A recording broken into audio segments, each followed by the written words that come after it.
흐린 날씨와 이제 비가 오는 것을 보면서 저는 좀 매일 아침마다 요즘에 실망을 하고 있습니다. 여러분은 좀 어떠십니까? 이렇게 비가 오는 날 좀 기분이 약간 울적하지 않으십니까? 그쵸? 강연한 건 아니고요. 저는 이렇게 아침에 조금 요즘 실망감을 느끼면서 일어나곤 합니다. 그런데 우리가 보통 실망하게 되는 이유는 어떤 내 기대에 부응하지 못할 때 보통 실망을 하죠. 어, 자녀가 학교에서 시험을 봤는데 점수가 굉장히 겸손하거나요. 아니면은 오늘 아침밥이 굉장히 맛이 없었거나 아니면 미스터 트롯에서 내가 원하는 가수가 1위를 하지 못할 때 우리는 인생에서 실망하는 것들을 굉장히 다양하게 경험을 하죠.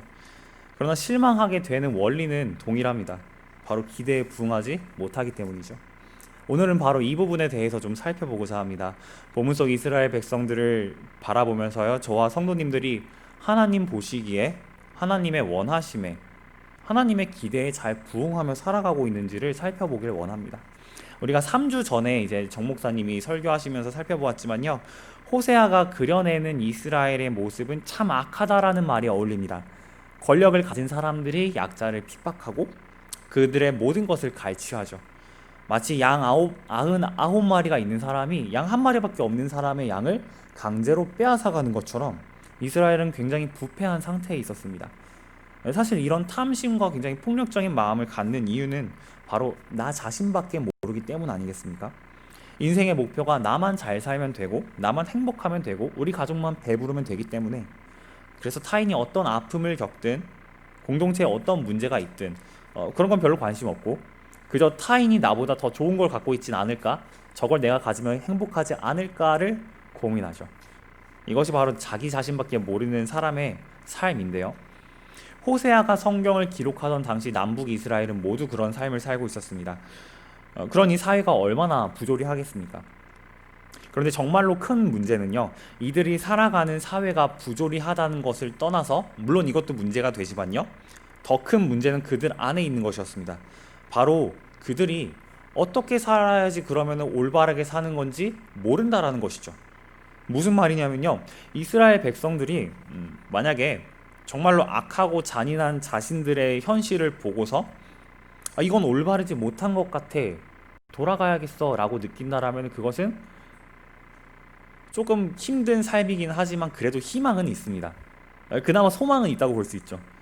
우리의 삶이 지금 하나님 보시기에 별로 경건하지 못한 것 같아라고 느낀다면요, 조금 지금의 삶이 힘든 건 맞지만 소망은 있다라는 말입니다. 그런데 문제는 이스라엘 백성들이 그 소망을 갖지 못했다라는 것이죠. 그들은 하나님과의 언약을 소중하게 여기지 않았고요, 주님의 말씀을 내팽개친 상태였습니다. 주님이 누구신지 몰랐죠. 그래서 그들은 정말로 자신들의 행동이 이건 올바르지 못해가 아니라 이것만이 소망이야 라고 잘못된 생각을 하고 있던 겁니다.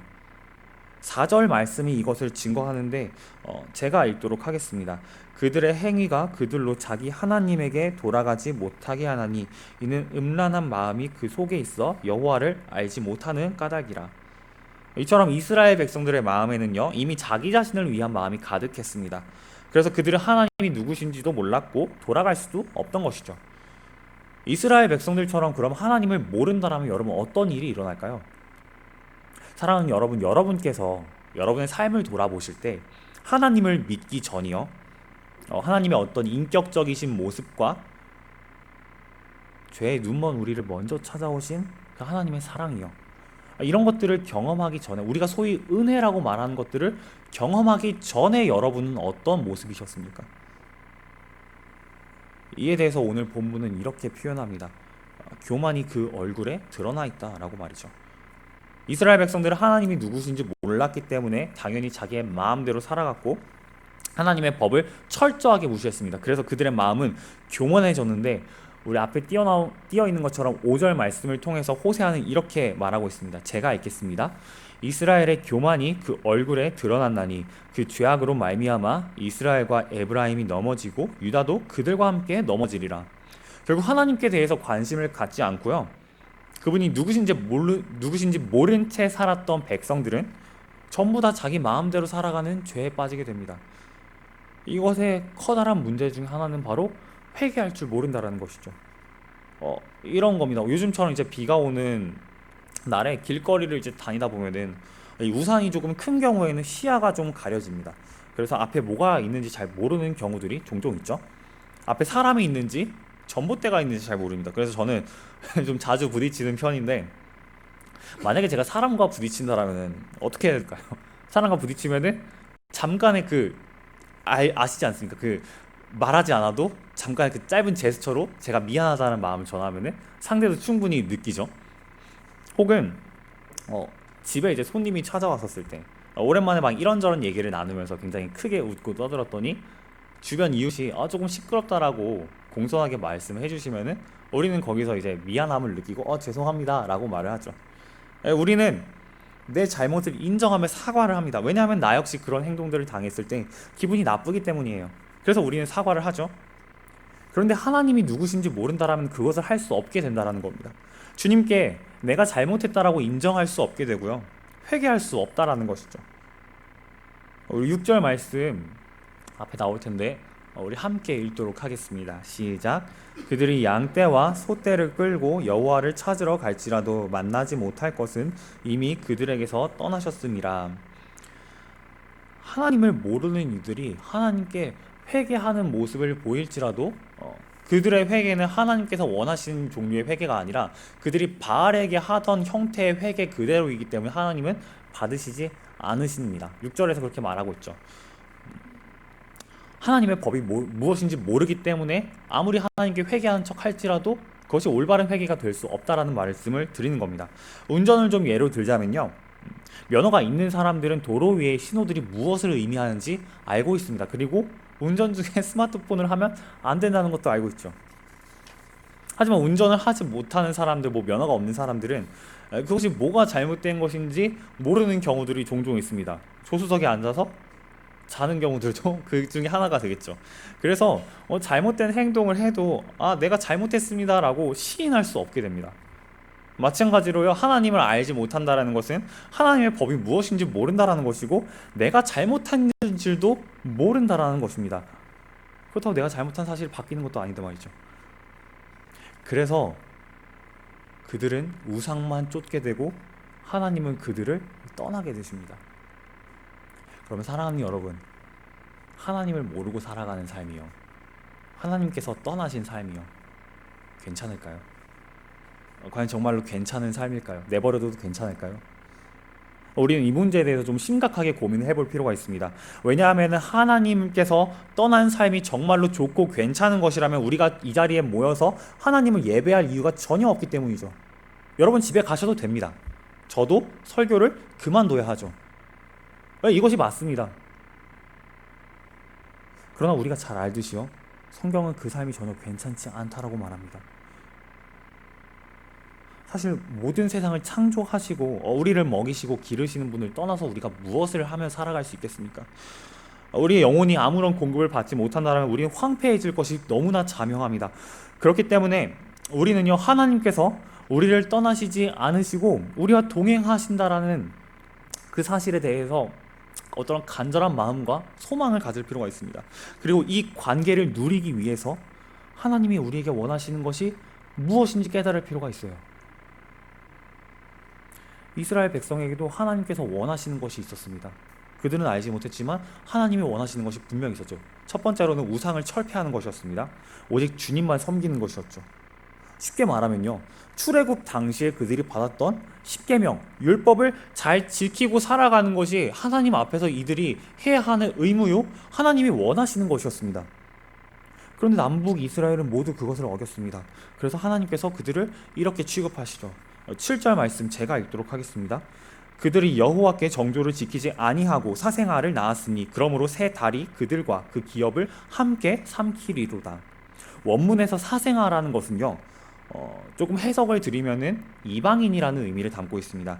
어떤 의미냐면요, 이스라엘 백성들처럼 하나님과 언약을 맺은 경험이 없는 사람들이 바로 이방인입니다. 그래서 하나님을 섬길 의무도 없고 자기 마음대로 우상을 섬기다가 심판받는 사람들이 이방인입니다. 그런데 하나님께서는 호세아를 통해서 말씀하십니다. 너희가 여호와께 정조를 지키지 않고 사생아를 낳았은즉 그것이 너희의 기업을 삼키리로다 라고요.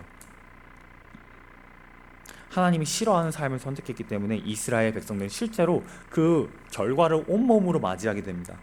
그래서 8절에서 11절 말씀을 살펴보면은 이렇게 기록이 되어 있습니다. 제가 읽도록 하겠습니다. 너희가 기브아에서 뿔나파를 불며 라마에서 나파를 불며 베다웬에서 외치기를 베냐민아 내 뒤를 쫓는다 할지어다. 벌하는 날에 에브라임이 황폐할 것이라. 내가 이스라엘 지파 중에서 반드시 있을 일을 보였노라.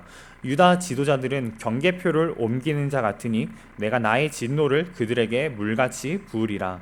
에브라임은 사람의 명령을 따르기를 좋아하므로 학대를 받고 재판의 압제를 받는도다. 이 뿔라파를 불면서 베냐민을 쫓는다라는 말씀은 쉽게 말하면 이런 것입니다. 이 북이스라엘의 어떤 황폐함, 전쟁에서의 패배함을 의미합니다. 실제로 역사 속에서 이 북이스라엘은요, 여다분을 맺고 남유다를 침공합니다. 남유다와 전쟁을 벌입니다. 그런데요, 오히려 역으로 남유다로부터 공격을 당하게 됩니다. 그리고 영토를 빼앗게 되죠. 10절과 11절을 살펴보면 남유다는 경계표를 옮기는 자 같다라고 기록되어 있지 않습니까? 이것이 무슨 의미냐면 이런 겁니다. 사실 하나님께서는요, 이스라엘 백성들이 애굽을 떠나 가나안에 들어갔었을 때 그들이 모두 공평하게 행복하게 살기를 원하셨습니다. 그래서 그들이 가나안 땅을 이제 분배를 받을 때 각 지파에게 땅을 분배해 주시고 각자의 땅을 이제 지파별로 계속해서 대대로 물려주라고 말씀하셨습니다. 그리고 이 땅의 경계표를 옮기지 말라라고 하셨죠. 그리고 그런 옮기는 자를 죄인으로 규정하실 정도로 이 땅을 계속해서 지키는 것을 귀하게 여겼습니다. 왜냐하면 그래야지만이 사람들이 모두가 공평하게 잘 살 수 있기 때문이죠.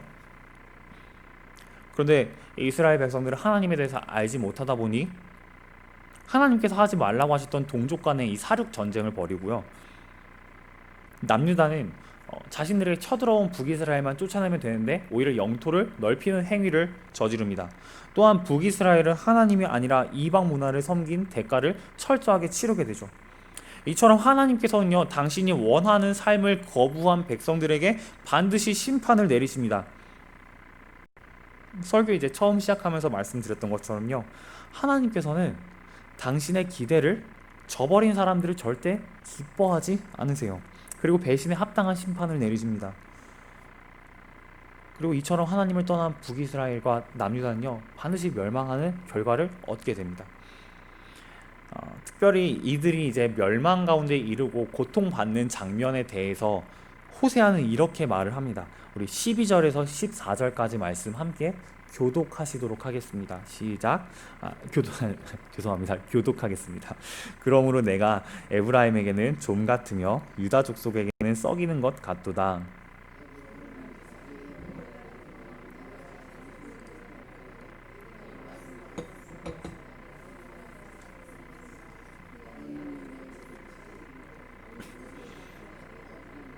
내가 에브라임에게는 사자 같고 유다 족속에게는 젊은 사자 같으니 바로 내가 움켜갈지라. 내가 탈취하여 갈지라도 건져낼 자가 없으리라. 하나님께서는 호세아를 통해서 이제 남북 이스라엘에게 각각 좀과 어떤 썩이는 것을 말씀하십니다. 이것은 모두 육체와 관련이 있는 것인데요. 그런데 하나님께서 무슨 말이냐면 하나님께서 이들의 육체를 상하게 하실 것이라는 말씀입니다. 그리고 이 상한 육체에 대해서 사자와 같이 공격까지 하시죠. 즉 이스라엘은 절대 하나님의 심판을 피할 수가 없고 이 심판은 그들을 완벽하게 죽일 것이라는 아주 무서운 말씀을 하고 계신 겁니다. 그만큼 하나님께서는요, 당신의 기대를 떠나 실망시킨 삶을 극도로 미워하시죠. 사랑하는 여러분, 혹시 여러분 중에도 오늘 이스라엘 백성들처럼 하나님을 떠나 나의 행복과 나의 기쁨만을 위해서 살아가시는 분들 계시지 않습니까? 아니면 하나님을 믿는 모습은 보여주지만 하나님을 마치 내 마음에 램프의 진이처럼 여기시는 분들 계십니까? 기억하시기 바랍니다. 하나님은 우리가 당신의 존재를 인격적으로 여기고 최고로 존중하기를 원하십니다. 그렇기 때문에 우상을 숭배하는 일을 반드시 심판하세요. 굉장히 무서운 얘기죠. 그런데 제가 이런 말씀을 드리면요, 이렇게 생각하기가 쉽습니다. 말씀을 들었을 때 나는 이미 하나님을 떠난 것 같은데 그럼 어떡하지? 나에게 소망이 없나? 나도 죽어야만 하나? 심판의 대상인가? 이런 고민들을 할 수 있습니다. 그리고 막막함을 느끼게 되고요. 심판에 대한 두려움으로 인해서 내 삶에 소망이 없음을 한탄할 수도 있습니다. 아니, 저는 반드시 여러분이 이것을 느끼시길 바랍니다. 여러분 반드시 한탄하시길 바랍니다. 소망 없음을 느끼시길 바라고요. 하나님의 심판이 여러분 코앞에 이르렀음을 느끼시길 바랍니다. 여러분, 사실 우리는 말씀을 읽을 때마다 이러한 감정들을 느껴야만 합니다. 어떻게 주님 앞에서 우리가 주님, 그래도 저는 아무런 죄가 없습니다, 저는 경건하게 살아왔습니다 라면서 항변할 수 있을까요? 완전히 교만한 짓이죠. 그러므로 여러분, 설교를 들으시면서요, 어떤 답답함과 두려움과 여러분 후회와 절망감이 느껴지신다면 저는 여러분이 굉장히 올바르게 반응하고 계시다라고 말씀을 드리고 싶습니다. 왜냐하면요, 이것이 왜 올바른 반응이냐면은 이런 절박한 감정을 느낄 때에만 비로소 볼 수 있는 희망이 존재하기 때문이죠. 15절 말씀 제가 읽도록 하겠습니다. 그들이 그 죄를 뉘우치고 내 얼굴을 구하기까지 내가 내 곳으로 돌아가리라. 그들이 고난받을 때에 나를 간절히 구하리라. 하나님께서는요, 자신의 백성들이 죄를 뉘우치고 다시 하나님께로 돌아오기를 간절히 원하십니다. 모든 사람들은 죄를 짓고 살아갑니다. 그리고 그것으로 인해서 고난을 얻게 되죠. 그런데 이 고난은 하나님을 떠난 사람들로 하여금 다시 하나님께로 돌아오게끔 하기도 합니다. 왜냐하면 고난을 끝낼 수 있는 분이 하나님밖에 없음을 우리가 깨닫기 때문이죠. 또한 하나님께서도, 우리뿐만 아니라 하나님께서도요, 당신이 원래 거하고 계셨던 우리 곁으로 돌아오길 원하세요. 이러한 맥락에서 사랑하는 여러분, 저는 오늘 말씀을 이 두 가지 측면에서 우리가 좀 적용하면 바라볼 수 있길 원합니다. 먼저는요, 여호와께 돌아가는 것입니다. 우리 말씀 두 구절 살펴보기 원하는데, 호세아서 6장 1절에서 2절까지 말씀 우리 한 목소리로 읽도록 하겠습니다. 시작. 오라, 우리가 여호와께로 돌아가자.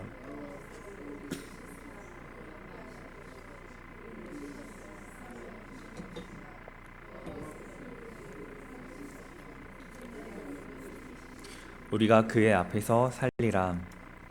네. 호세아는 이스라엘 백성들에게 이렇게 호소하죠. 오라, 우리가 여호와께로 돌아가자.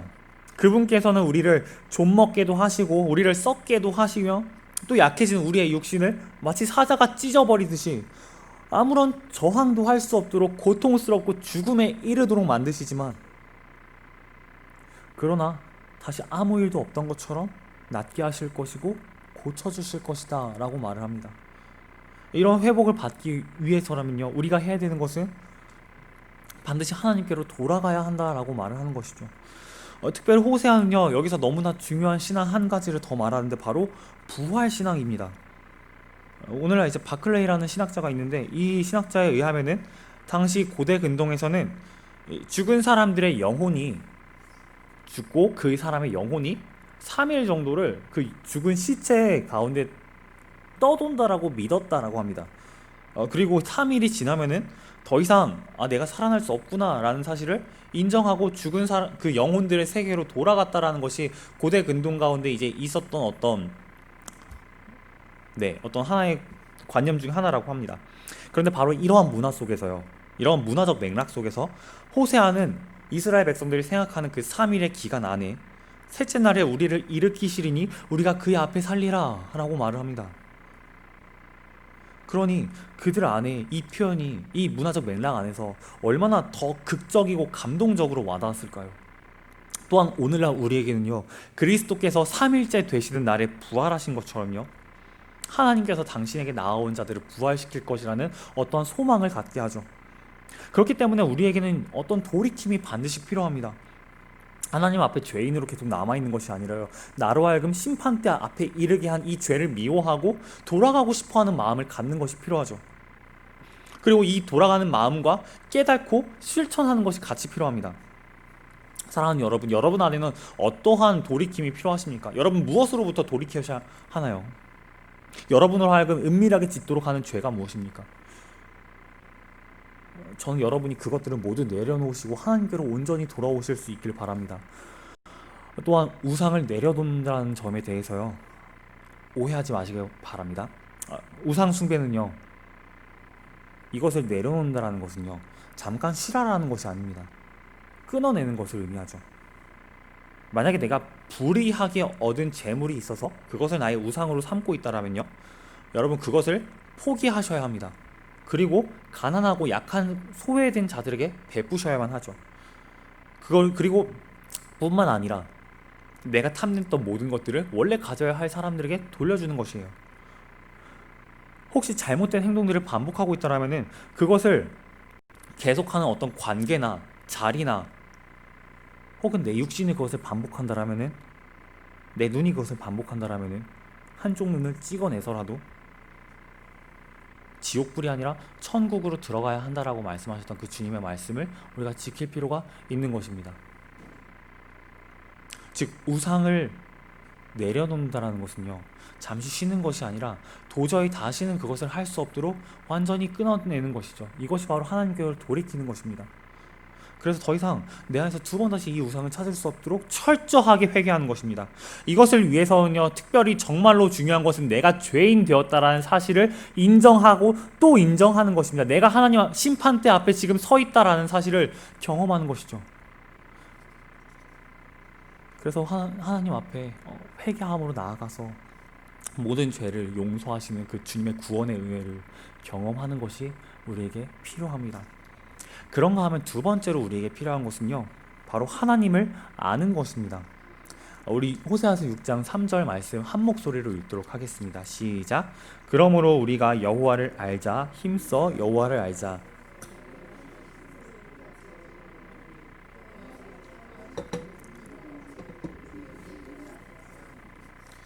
마지막으로 호세아는 힘을 다해서 하나님을 아는 것을 강권합니다. 이때 힘을 다한다라는 것은요, 여러분 그냥 뭐 애쓴다 이런 게 아닙니다. 여러분 그냥 뭐 최선을 다한다 이 정도가 아닙니다. 기억하시기 바랍니다. 이것은 원어로 뒤쫓는 것, 추적하는 것, 끝까지 따라가는 것을 의미합니다. 하나님이 누구신지 알 때까지 포기하지 않고 주님 앞으로 달려가는 것이죠. 그러면 주님께서 죄로 인해 병든 시체 같은 우리를 반드시 회복시켜 줄 것이라는 말씀을 하십니다. 오늘 본문에서 말하는 것처럼요, 새벽에 동이 트는 것이 너무나 확실한 것처럼, 그리고 그 빛이 온 지명에 닿는 것이 확실한 것처럼요, 또한 비가 메마른 땅을 적셔주기에 충분한 것처럼요, 하나님을 알기 위해서 애쓰는 자들에게, 죽도록 따라가는 자들에게 하나님은 반드시 당신을 알려주시고 반드시 우리를 회복시켜 주신다고 말씀하십니다. 이것을 믿으시길 바랍니다. 사랑하는 여러분, 우리는 죄로부터 절대 벗어날 수 없는 존재입니다. 그러나 하나님께서는 그런 우리가 주님께 전심으로 돌이키고 회개하며 주님이 누구신지 알고 그분의 법도를 지키기 위해 애쓰기를 간절히 원하십니다. 그리고 그렇게 할 때 우리는 하나님이 누구신지 알게 되며 선과 악이 무엇인지 깨닫게 됩니다. 그리고 나의 우상을 모두 버릴 수 있게 되고 선을 행하는 것에 기쁨을 느끼게 되죠. 하나님께서는 죽어있는 우리의 영혼을 다시 살리시고 하나님과의 교제를 회복시킬 것이 너무나 분명합니다. 그런데 사실 하나님이 누구신지 안다라는 것과요, 하나님께 돌이킨다라는 것, 마치 호세아는 우리가 하는 것처럼 말을 하고 있습니다. 그러나 사실 우리의 힘으로는 불가능한 것입니다. 이것이 가능할 수 있는 이유는, 가능할 수 있는 유일한 원인은요, 하나님이 우리에게 은혜를 베푸실 때만 가능하죠. 성령께서 병든 우리의 마음에 찾아와 주실 때, 하나님을 간구하는 마음을 주실 때만 가능합니다. 성령님이 우리 마음 가운데 찾아오셔서 하나님을 간구하게 하시고 우리의 마음을 변화시켜 주시면 우리 마음에 이런 것들이 일어납니다. 아, 내 인생의 모든 문제의 답은 하나님 안에 있구나. 그러면 하나님의 뜻은 어떻게 할 수가 있지? 아, 성경 안에 있구나. 기도하면 되지. 이렇게 점점 하나님 앞으로 나아갈 수밖에 없도록 합니다. 그리고 하나님을 찾게 되고요, 마침내 이 말씀과 성령 안에서 하나님이 주시는 구원의 그 기쁨을 회복하게 되는 것이죠. 그리고 그것은 우리의 인생 가운데 엄청난 기쁨과 행복을 안겨다 줄 것입니다. 이처럼 하나님께로 돌아간다라는 것, 하나님을 안다라는 것은요, 단순히 바알을, 내 안에 있는 모든 우상들을 끊어내기 위해서 죽도록 애만 쓰다가 이 세상에서의 삶을 마감하는 것이 아니라요, 더 이상 바알을 섬기고 싶지 않은 마음이 들고 그렇게 하나님의 이끄심을 경험하는 것입니다. 본문 속 이스라엘 백성들처럼요, 내 멋대로 살고 싶은 마음이 완전히 사라지고 오직 하나님이 기뻐하시는 뜻대로만 살고 싶어하는 마음이 내 안에 자발적으로 드는 것을 의미합니다. 그리고 그 뜻이 무엇인지 성령님이 알려주시는 것을 경험하게 되죠. 따라서 이것은 우리의 힘이라고 도저히 말할 수가 없습니다. 완전한 은혜인 것이죠. 이제 설교를 맺겠습니다. 혹시 오늘 본문에 등장하는 이스라엘 백성들처럼요, 하나님의 말씀을 떠나서 세상에서 나의 기쁨과 만족을 찾는 분들 여러분 가운데 계십니까? 하나님께 관심이 사라지고요, 인생에 대한 염려와 탐심만 가득한 분 계십니까? 하나님께서는 그런 여러분에게 이렇게 말씀하십니다. 내 백성이 나를 떠났을 때 나는 반드시 그 죄값을 치르도록 할 것이며 그들의 영과 그들의 육을 완전히 상하게 하여서 완전한 죽음으로 이르도록 하겠다라고요. 우리가 비록 지금 당장 죽진 않을지라도 그 죽음이 무엇인지 알고 있습니다. 바로 하나님과의 교제의 완전한 분리죠. 하나님의 상실입니다. 그런데 그 하나님께서 또다시 말씀하십니다. 돌아오라고요. 너희가 마음을 다해서 내게로 돌아오기만 한다면 나는 반드시 다시 너희를 회복시켜 줄 것이라고 말씀하십니다. 너희가 나를 알고 나를 사랑하기 위해서 최선을 다한다면 내가 너희에게 정말로 필요한 것들, 너희가 정말로 행복할 수 있는 것들을 채워주겠다 라고 말씀하세요. 그러므로 사랑하는 여러분, 이 땅을 살아가면서 언제나 주님을 떠나기 쉬운 저와 여러분의 마음이요, 우상을 숭배하는 것이 얼마나 형편없는 일인지를 깨달을 수 있기 원합니다. 그리고 오늘 말씀처럼 하나님께 돌아오기 위해, 하나님의 말씀을 알기 위해 내 마음을 다해 주님을 찾기를 간절히 소망합니다. 우리 이 시간 그런 은혜를 사모하시면서 함께 기도하도록 하실 텐데요.